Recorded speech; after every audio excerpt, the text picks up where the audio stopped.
আপনি যদি second hand বা পুরাতন আইফোন কিনতে চান তাহলে অবশ্যই কিন্তু আইফোনের এই 4টি গুরুত্বপূর্ণ বিষয় চেক করে তারপর আপনাকে সেকেন্ড হ্যান্ড বা পুরাতন আইফোন কিনতে হবে।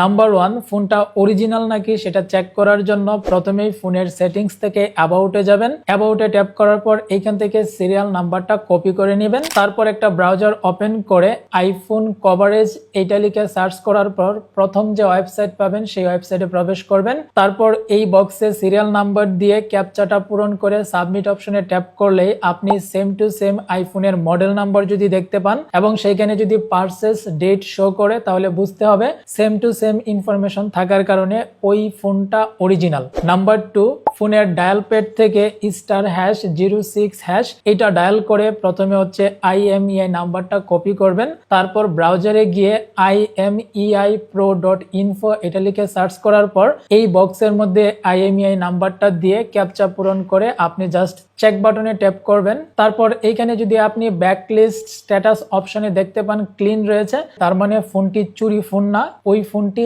একদম রিয়েল ফোন। ব্যাকলিস্ট স্ট্যাটাস অপশনে যদি আপনি ক্লিনের পরিবর্তে ব্যাকলিস্ট দেখতে পান তাহলে বুঝতে হবে ওই ফোনটি চুরির ফোন।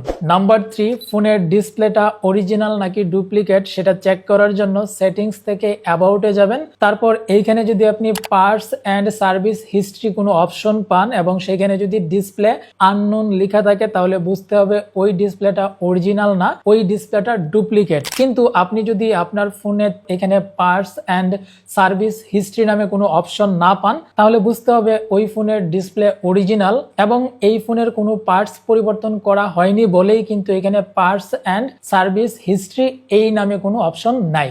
নাম্বার 4, ফোনের মডেল নম্বর চেক করবেন এবং সেই ফোনটা ব্র্যান্ড নিউ কিনা বা রিফাবরিশড কিনা সেটা কিভাবে চেক করবেন সেটা চেক করার জন্য ফোনের সেটিংস থেকে অ্যাবাউটে যাবেন। অ্যাবাউটে ট্যাপ করার পর এখানে আপনি মডেল নাম্বার দেখতে পাবেন। মডেল নম্বরের প্রথম যে অক্ষরটা সেটা যদি M দিয়ে শুরু হয় তাহলে বুঝতে হবে ওই ফোনটা একদম ব্র্যান্ড নিউ আইফোন।